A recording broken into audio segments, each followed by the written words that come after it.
Well, I think when I talked 2 years ago, the garden was 3,500 square feet. Um, so one big thing is that now it's 12,000 square feet. It's almost more than tripled in size. Um, and we've put in, I had to rush home last time to start putting in our little baby fruit trees. And so now we have an orchard of 26 heirloom fruit trees. We've built a hoop house so that we can grow food through the winter, because obviously that's when most of the school year it happens during the winter.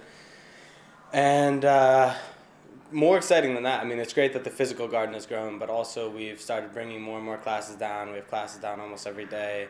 And I think I talked a lot last time about the hope of getting more food into the cafeteria, because we'd only done it once last time. And we now do it 3 days a week in 3 cafeterias. So I think it's grown a decent amount. Well, when I came to Slow Food Nation and then to Terra Madre last year, I was sort of in a position of like, this is what I've done. It's really great. If I'm lucky, it'll keep going at the pace I was going. But seeing all these other people and all these big ideas and the sort of encouragement from the energy and the community of slow food with this in Terra Madre, with this idea that don't slow down, that anything can happen, that if you think you've been dreaming big, you just haven't been dreaming big enough, really was what gave me the energy to then think that there weren't any obstacles, and that it's what then pushed Project Sprout to, rather than meeting its 10-year plan in 10 years, to meet it in 3 years. And so it was really sort of an energy and a confidence that Terra Madre gave me. So I've been working a lot in the past few months on handing it off to the younger kids, which has been difficult. One, because it's hard to trust that other people will do it as well as you do, or what you want it to look like.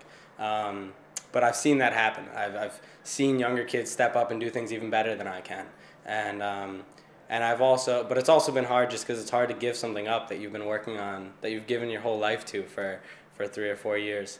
But as I've come to face that has to happen, and we talk about sustainability, that for it to be sustainable, I have to pass it off. I've definitely had to look ahead to when I graduate, what I'll be doing. And I've decided that the best way to approach that is to live in the moment, to enjoy these last few months I have with Project Sprout and my school and my friends. And I know the way life goes in the food world, the second I'm out of it, there'll be something else waiting at the door. I've seen elementary school kids decide that they like sweet peas, or decide or learn that carrots come from the ground, grow underground. And so I've seen tons of little kids learn about food and where food comes from. And in the first 2 years of Project Sprout, I thought that was the education that we were doing.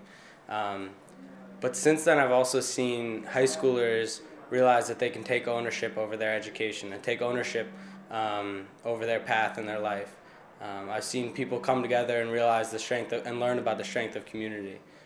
So definitely, that's really all it's about. It's about educating people, but not just on food and where food comes from. That happens naturally with working in a garden, but also on the idea of how you change things in the world and how you sort of decide your life and shape your world and your life.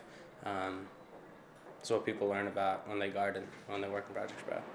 My dream is to just be happy, doing things that I love, and to never sort of lose. I came into high school with a sort of naivete, like thinking, that I could start this garden, that whatever could happen.